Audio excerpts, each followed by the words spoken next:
You ask Tiger to solve. This deals with linear equations with one unknown.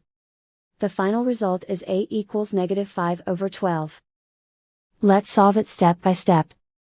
Simplify the expression. Move the negative sign from the denominator to the numerator. Expand the parentheses. Break up the fraction. Simplify the fraction. Find the greatest common factor of the numerator and denominator. Factor out and cancel the greatest common factor. Group all constants on the right side of the equation. Subtract 5/4 from both sides. Combine the fractions.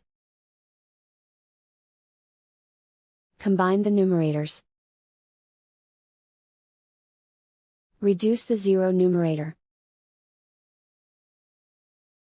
Simplify the arithmetic.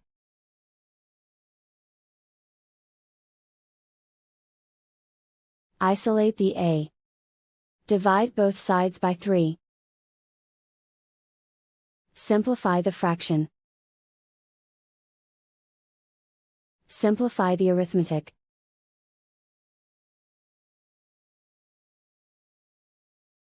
And so the final result is a equals -5/12.